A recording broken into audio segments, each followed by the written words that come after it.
आपको बता दें कि राजधानी रायपुर के राजधानी अस्पताल अग्निकांड की जांच पूरी हो चुकी है। फायर सेफ्टी विभाग ने एसएसपी रायपुर को जांच रिपोर्ट सौंप दी है। फायर सेफ्टी विभाग की 3 सदस्यीय टीम ने इस रिपोर्ट को सौंपा है। बता दें कि 5 बिंदुओं पर जांच के बाद इस रिपोर्ट को सौंपा गया है। इसमें यह भी खुलासा हुआ है कि 2016 के बाद अस्पताल के पास फायर सेफ्टी एनओसी नहीं थी। वहीं अस्पताल प्रबंधन कोई दस्तावेज इस मामले में नहीं दिखा पाया है। इसके साथ ही अवैध रूप से तीसरे माले का भी इस अस्पताल में निर्माण किया गया था।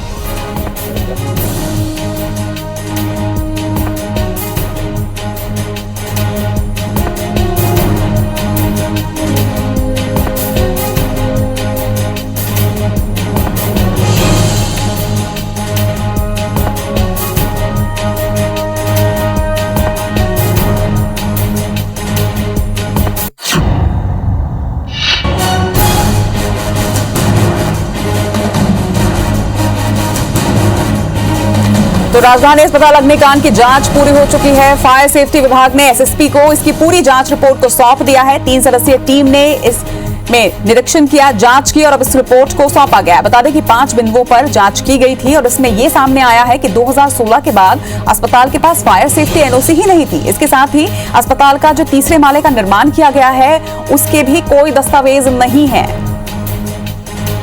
तो कई खुलासे जांच के बाद सामने आए हैं। अब देखना होगा कि इसके आगे और किस तरह की कार्रवाई होती है। हालांकि इसके पहले ही स्वास्थ्य मंत्री ने इस अस्पताल की मान्यता को रद्द करने के निर्देश दे दिए थे।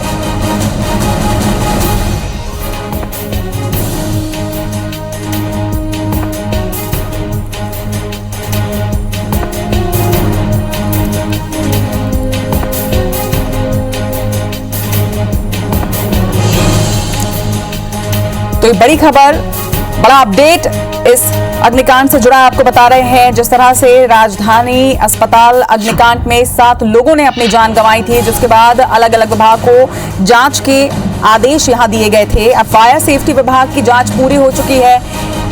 उन्होंने एसएसपी रायपुर को अपनी जांच रिपोर्ट भी सौंप दी है। 5 बिंदुओं पर इस पूरे अग्निकांड का, इस पूरे अस्पताल प्रबंधन की जांच की गई, जिसके बाद जो रिपोर्ट है वो एसएसपी को अब सौंप दी गई है।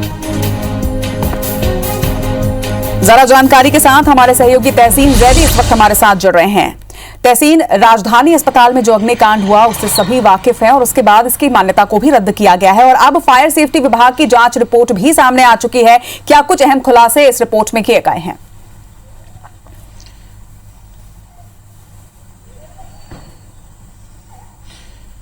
देखिए, 17 अप्रैल को रायपुर के पचपड़ी नाका स्थित जो राजधानी सुपर स्पेशलिस्ट अस्पताल है उसमें जिस तरीके से अग्निकांड हुआ था और 7 लोगों की मौत हुई थी, उसके बाद जब एक ये जांच कमेटी इसमें बनाई गई, कई डिपार्टमेंट इसमें जांच कर रहे थे, उसी में ही एक फायर सेफ्टी डिपार्टमेंट ने भी इसमें जांच की। 26 तारीख को ये टीम वहां पहुंची थी। 3 सदस्यीय टीम इसमें बनाई गई थी, जिसमें जो है जिला सेनानी होमगार्ड बलौदाबाजार, वरिष्ठ तकनीकी अग्निशमन अधिकारी और जिला सेनानी होमगार्ड रायपुर के अध्यक्षता में इसमें एक जांच टीम बनाई गई थी फायर सेफ्टी डिपार्टमेंट की। वो वहां पहुंची थी 26 तारीख को।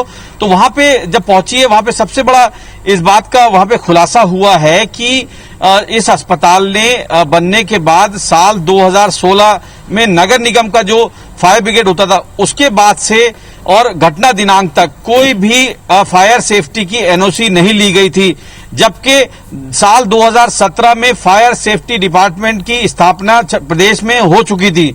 तो एक सबसे बड़ा खुलासा इस बात से हुआ है कि 2016 के बाद इस अस्पताल के पास कोई भी फायर सेफ्टी की कोई एनओसी इनके पास नहीं थी। इसके अलावा इस जांच में एक बात और पाया गया है कि जो इनके पास जो 2 माले की परमिशन थी, लेकिन उसके बावजूद इनके द्वारा तीसरे माले की जो एक अवैध तरीके से जो निर्माण किया गया उसका एक मिला है, क्योंकि दस्तावेज नहीं पेश कर पाए हैं ये लोग। क्योंकि हालांकि बता जरूर रहे हैं कि 2016 में इनके पास एनओसी थी, लेकिन एनओसी की कोई दस्तावेज इनके पास नहीं थे। तीसरा, इनके पास एक बात ये सामने आई है कि अस्पताल के पास कोई इलेक्ट्रिक का जो लोड सर्टिफिकेट होता है वो उन्होंने अभी तक नहीं पेश किया है। तो कुल मिला के 5 बिंदुओं पे ये जांच की गई थी फायर सेफ्टी डिपार्टमेंट की और उन्होंने पूरी करने के बाद एसएसपी रायपुर को जो है इसकी जो रिपोर्ट इसको सौंप दी है।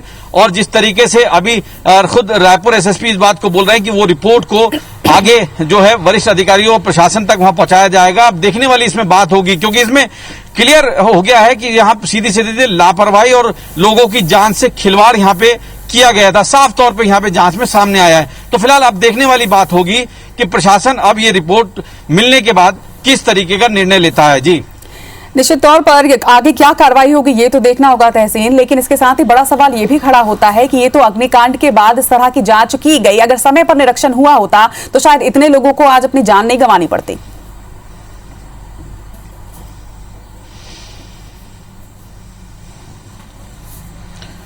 निश्चित तौर पे जिस तरीके से आपने बात कही, तो अगर और बाकी अगर अस्पतालों की बात करें, उसके बाद जिस तरीके से जो फायर सेफ्टी विभाग के जो कई अधिकारी जो अपना नाम ना बताए बगैर इस बात को बोलते हैं कि एमएचए से इस बात का एक लेटर जरूर आया था कि इस प्रदेश के जितने भी अस्पताल हैं उनमें भौतिक सत्यापन करके वहां के हालात देखे जाएं।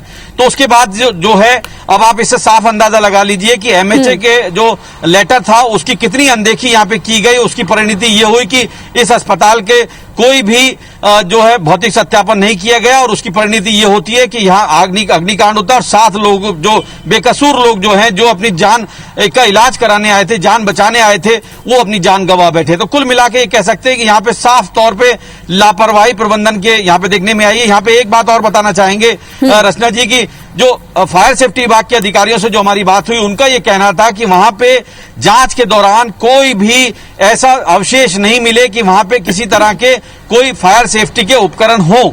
इसके अलावा वहां पे कोई भी ऐसा अधिकारी कर्मचारी वहां नहीं मिला अस्पताल का, पूछने के बावजूद कि वहां कोई ट्रेंड हो, फायर सेफ्टी के बारे में कुछ जानता हो। जबकि ये कहा जाता है कि आपके यहाँ अगर कोई संस्थान खोला जाता है, अस्पताल खोला जाता है, कोई मॉल खोला जाता है, वहां पे फायर सेफ्टी के उपकरणों के साथ साथ उनके संचालन के लिए एक अधिकारी कर्मचारी वहां पे तैनात किए जाना चाहिए। लेकिन वहां पे इस अस्पताल में जो जिस तरीके से बता रहे हैं, रिपोर्ट में उन्होंने अपने सबमिट किया है कि कोई भी वहां पे कर्मचारी जो था फायर सेफ्टी के उपकरणों को संचालन के लिए नहीं मिला है। तो कुल मिला के ये कह सकते हैं कि एक बड़ी लापरवाही जो है यहाँ पे सामने आई है। और जिस तरीके से अब देखने वाली बात होगी कि प्रशासन को रिपोर्ट मिलने के बाद अब अस्पताल प्रबंधन के खिलाफ क्या कार्रवाई करते हैं। जी, निश्चित तौर पर इस खुलासे के बाद इस अस्पताल पर तो सख्त कार्रवाई होनी ही चाहिए तहसीन। इसके साथ ही इस गलती से सीख लेकर अब बाकी के अस्पतालों में भी इस तरह का निरीक्षण लगातार होते रहना चाहिए। तमाम बातचीत के लिए आपका बहुत बहुत शुक्रिया तहसीन।